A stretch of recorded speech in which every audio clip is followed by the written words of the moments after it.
Pakashata ende pari kubhaizika. Vanhu imimi vari kupinda murudo muri kumboshandisa criteria ipi chaizvo chaizvo? Checklist ramuri kushandisa pakusarudza vanhu vamuri kuzodanana navo nderipi? Ende checklist iroro rine zvinhu zvipi zvamuri kuconsider? Nokuti vakando wenyu muri kuita utsinye ende vakando wenyu muri selfish. Zvinhu izvozvo zvinoitwa nemunhu ari very selfish. Unozviziva here kuti kana kusarudza munhu wekudanana naye haungosarudzi zvakanakira iwewe, unosarudzawo zvakanakira vana vako. Vana vako havasi kuzopinda nemunhu wako mubedroom. Zvemubedroom ndezvako iwewe nemunhu waucharoorana naye.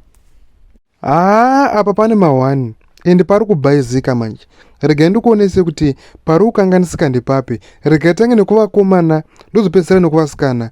Iwe uri mukomana, wada bhebhi rako, wada musikana wako, izvozvo hazvina kuipa. Wobva wati past yake handina basa nayo, zvaakaita kumashure zvese handina basa nazvo, inini ndiri kuda munhu wangu akadaro. Alright, izvozvozvo it's bore. Asi waregerera musikana wako aiposta mavhidhiyo akashama pasocial media, aiita zvaaiita pasocial media, social media ikanganwika, iwe wamuregerera. Asi ko vana vako havazovhiringwi here? Havazotraumatizwi here nemavhidhiyo emunhu wako aakushandiswa pane ivo vaakuenda kuchikoro pavachakura? Zvinhu izvozvo hazvizovhiringi pfungwa dzevana vako here?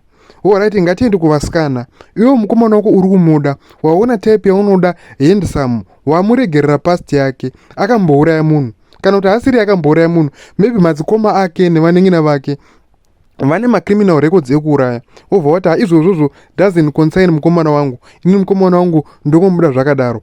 Wamuda zvakadaro, ko ngozi haizokanganisi vana vako here? Wapaona here kuti pari kubhaizika ndepapi? Kana uchisarudza munhu wokudanana naye, pane zvinhu 2 zvaunofanira kutanga waconsider. 1, uchada kuita vana here? 2, kana kuti hausida kuita vana. Pane munhu anogona kuva perfect for you, anogona kuva type yako chaiyo achipindirana newe. Asi ukazofunga kuti ndichada kuita vana, munhu iye haaite, unofanira kumusiya.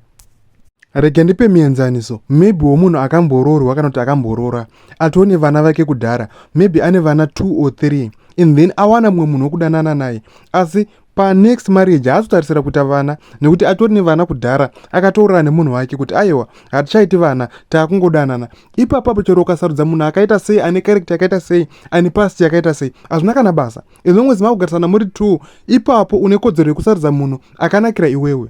Asi ukazofuka kuti uchada kuita vana, pane zvimwe zvinhu zvekuti ukaconsider unotoona kuti munhu uyu haaite kuti ndimutore ende haaite kuti ndigare naye.